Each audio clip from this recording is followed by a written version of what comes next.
आइए गीता श्लोक व्याकरण चैनल में आप सभी का स्वागत है। गीता जी आप सभी की मनोकामनाएं पूर्ण करे, ये मेरा कामना है। श्रीमद् भगवद गीता के अंदर हम लोग प्रथम अध्याय के 24वें श्लोक पार कर चुके हैं और इस तरह से संजय वाचा में हम लोग 25वें श्लोक पर पहुंच चुके हैं और इस तरह से आप 24वें श्लोक तक जान चुके हैं। 24वें श्लोक में श्री हरि भगवान ने अर्जुन के 2 बार कहने पर, डबल रिपीट करने पर सुंदर, श्रेष्ठ और उत्तम रथ को दोनों सेनाओं के मध्य भाग में खड़ा कर दिए।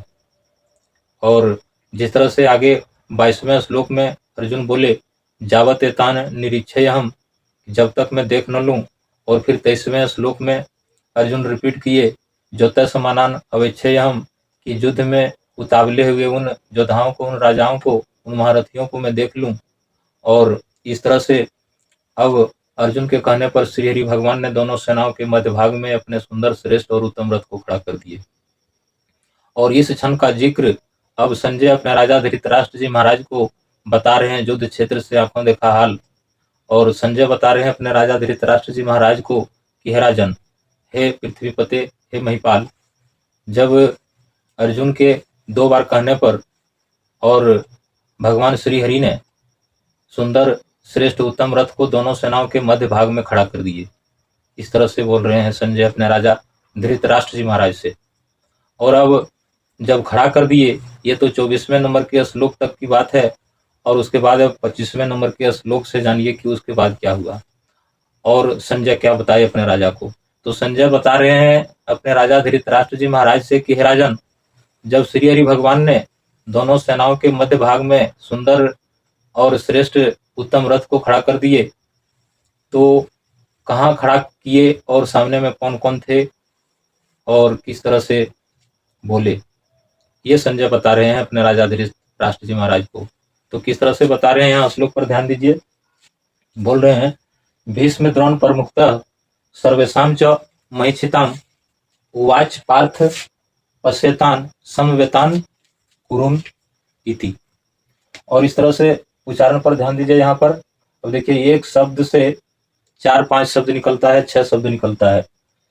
पश्यतान समवेतान कुरुन इति। अब यहाँ उच्चारण कुरुन नीति नहीं होगा। अगर आप यहाँ पर उच्चारण नीति कर रहे हैं या आप ऐसा सुन रहे हैं उच्चारण में आप नीति, तो समझिए आपसे धोखा हो रहा है या तो आपको गुमराह किया जा रहा है। और इस तरह से अगर यदि आप यहाँ पर नीति अगर उच्चारण करते हैं तो आप इसका सही सही अर्थ नहीं निकाल पा रहे हैं। और इसलिए अब संधि विच्छेद के साथ यहाँ पर दिया गया है। आप देखिए यहाँ पर पस जोड़ेतान, पस जोड़ेतान और सम जोड़वेतान, सम जोड़वेतान, कुरुन जोड़ीति, कुरुन इति, इस तरह से। और उच्चारण क्या होगा, कुरु नीति नहीं, कुरुन इति, इस तरह से। और इस तरह से शुद्ध उच्चारण को जानने के लिए आप गीता श्लोक व्याकरण चैनल को लाइक करें, सब्सक्राइब करें, कमेंट करें और संगे साथियों से शेयर करें तथा वीडियो को अंत तक देखते रहें। तो इस तरह से अब आप यहाँ जानिए कि जब रथ को खड़ा कर दिए श्री हरि भगवान ने दोनों सेनाओं के मध्य भाग में, और ये वक्तव्य अब संजय बता रहे हैं अपने राजा धृतराष्ट्र जी महाराज को कि हे राजन, हे महिपते, जब खड़ा कर दिए तो वहां पर कौन थे सामने में और किस जगह पर खड़ा किए, तो बताते हैं। वहां पर देखिए यहाँ किस तरह से, भीष्म द्रोण प्रमुखतः, मतलब युद्धात प्रमुखात, और उनके सामने खड़ा किए, भीष्म द्रोण के सामने रथ को खड़ा कर दिए श्री हरि भगवान ने। और आपके पक्ष से जो श्रेष्ठ योद्धा, जो सबसे श्रेष्ठ युद्ध विशारद और सबसे श्रेष्ठ सेनापति जो थे भीष्म और द्रोण, उनके सामने में, और जो युद्ध के प्रमुख थे आपके पक्ष के, भीष्म द्रोण प्रमुखतः, आपके पक्ष से जो प्रमुख योद्धा जिस पर युद्ध की धूरी टिका हुआ है, उसके सामने, भीष्म और द्रोण के सामने, जो आपके पक्ष के सबसे मेन हीरो है, सबसे मेन युद्ध विशारद है और सबसे श्रेष्ठ महारथी हैं और सबसे श्रेष्ठ सेनापति भी हैं, उन दोनों के सामने में श्री हरि भगवान ने उत्तम रथ को खड़ा कर दिए। इस तरह से संजय बता रहे हैं। और उन दोनों के सामने जब खड़ा कर दिए तो और क्या किए, सर्वेशाम च महिषितम, अब यहाँ सर्वेशाम भी ये षष्ठी बहुवचन में प्रयोग हुआ है, सर्व से सर्वेशाम हुआ है, और इसका मतलब होता है संपूर्ण राजाओं के। और अब आगे यहाँ पर देखिए च मही छिताम, और अब यहाँ मही और छिताम। अब छिताम छिति शब्द से छिताम हुआ है, और ये भी षष्ठी बहुवचन में प्रयोग हुआ है। और अब धरती शब्द का डबल प्रयोग हुआ है यहाँ पर देखिए। और इस तरह से अगर आप सही अर्थ जानने के लिए और सही उच्चारण जानने के लिए आप गीता श्लोक व्याकरण चैनल के माध्यम से जानिए, और लाइक और सब्सक्राइब और कमेंट कीजिए। और इस तरह से मही छिताम, तो मही मतलब धरती और छिति मतलब भी धरती होता है, तो यहाँ पर डबल देने का तात्पर्य क्या है, तो यहाँ पर इसलिए डबल दिया गया है। अब यहाँ सर्वेशाम च मही छिताम मतलब संपूर्ण धरती के, एक जो मही है उसका मतलब होता है धरती, और दूसरा जो छिति है उसका मतलब भी होता है छिति। तो इस सर्वेशाम से संपूर्ण और मही से धरती, इस संपूर्ण धरती कहिए पृथ्वी कहिए, तो इस संपूर्ण पृथ्वी के, और छिताम खंड खंड रूप से इस धरती पर शासन करने वाले सभी राजा लोग, इस तरह का निकलता है। पृथ्वी, संपूर्ण पृथ्वी के राजा लोग जो इस धरती को, इस भूमि भाग को खंड खंड रूप से शासन कर रहे हैं इस धरती पर, ये वे सारे राजा लोग भी वहां पर मौजूद थे। भीष्म और द्रोण के अगल बगल में सभी राजा लोग थे। सर्वेशाम च मही छिताम, पृथ्वी के सारे राजा लोग जो इस धरती को खंड खंड रूप से शासन जो जहां पर कर रहे हैं, उसके लिए यहाँ पर आया है मही छिताम, डबल धरती का प्रयोग हुआ है। संपूर्ण धरती के और धरती के खंड रूप से शासन करने वाले जो जहाँ के राजा हैं, तो उस खंड के, उस भूभाग के तो वे शासन करता है इस धरती को, इसलिए यहाँ पर डबल रिपीट किया गया है मही और छिताम।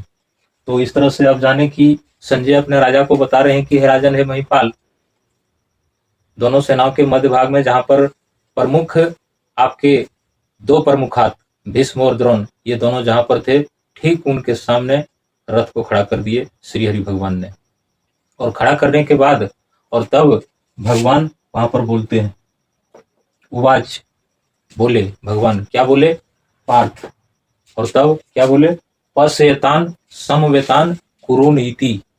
इस तरह से आप स्वर से गाने वाले इस तरह से शुद्ध उच्चारण नहीं करते, और आप स्वर के पीछे मत जाइए।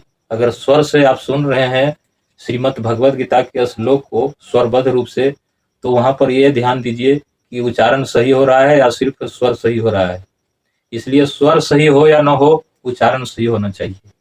तो इस तरह से आप यहाँ पर ध्यान दीजिए, उवाच पार्थ पश्यतान समवेतान कुरुन इति। इस तरह से आप शुद्ध जानने के लिए इस प्रकार आप यहाँ पर देखिए संधि विच्छेद भी दिया गया है। और इस तरह से अब श्री हरि भगवान बोले, पार्थ मतलब पार्थ किसको बोला गया है, अर्जुन को बोला गया है। तो अर्जुन को बोलते हैं भगवान, पार्थ पश्यतान समवेतान कुरुन्ति, ये अर्जुन। रथ को खड़ा करके श्री हरि भगवान बोले, अर्जुन लो देख लो, पश्यतान मतलब देख लो, पश्यतान पश मतलब देख लो, और एतान से इन सभी को, समवेतान जो यहाँ पर सारे राजा लोग इकट्ठा हो गए हैं युद्ध के लिए, और कुरुनीति सारे कुरुवंशियों को, कुरुन से अब वहां भगवान कुरुवंश बताते हैं और कुरु का नाम लेते हैं, और अर्जुन को कहते हैं कि कुरु राजा के वंशज लोग देख लो, इन सभी कुरुवंशियों के देख लो अर्जुन, अगर देखने का तुमको बहुत लगा है तो लो देख लो। उवाच पार्थ, भगवान बोले, पार्थ हे अर्जुन, देखना है तो देखो अर्जुन, अपने कुरुवंशियों को, जो सारे वंशज यहाँ पर इस युद्ध भूमि पर इकट्ठा हुआ है, और ये कुरु वंश के सभी हैं, चाहे ये भले हैं, चाहे ये बुरे हैं, चाहे ये पापी हैं, चाहे ये अधर्मी हैं, चाहे तो ये मारने के लिए आए हैं या मरने के लिए आए हैं, सत्य के लिए आए हैं, झूठ के लिए आए हैं, लेकिन है तो कुरु के ही वंश। और इस तरह से अब अर्जुन के हृदय में भगवान ये भाव पैदा करने के लिए बोल रहे हैं वहां पर कि अर्जुन लो देख लो इन सारे कुरुवंशियों को, जो तुमसे इस रणभूमि में लड़ने के लिए बिल्कुल तैयार है अस्त्रों शस्त्रों के साथ। ये भगवान बोले अर्जुन को कि देख लो, समवेतान कुरुनीति, यहाँ पर जमा हुए उन सभी कुरुवंशियों को देख लो। और भगवान का ये भी आश है कि इस तरह से बोलने पर, कुरु के वंश बोलने पर शायद कहीं अर्जुन के हृदय में ममत्व आ जाए, अपनापन आ जाए और कुछ मोह आ जाए, ताकि मुझे गीता कहने का कुछ अवसर प्राप्त हो और गीता का प्राकट्य होने का अवसर आए, जो गीता से कलयुग के कलुषमभाषी को नाश करने में औषधि महौषधि के समान हो। इस तरह से भगवान अर्जुन को बोल रहे हैं कि हे अर्जुन, लो देख लो इन सभी कुरुवंशियों को। और इस तरह से भगवान बोलते हैं कि लो देख लो, और ये दोनों पक्ष एक ही सिक्के के दो पहलू हैं। ये उधर पक्ष वाले भी कुरु के ही वंश हैं और इधर पक्ष वाले, इधर के भी पक्ष वाले जो है सो कुरु के वंश हैं। और ये अर्जुन देख रहे हैं, और वहां पर भगवान अर्जुन को इस भाव से बोले कि कुरु का नाम लेने से अर्जुन ये समझ जाए कि मैं भी कुरु के ही वंशज हूँ और ये दुर्योधन भी महाराज कुरु के ही वंशज हैं। और इस तरह से हम लोग दोनों एक ही सिक्के के दो पहलू हैं, और आज हम लोग क्या करने जा रहे हैं।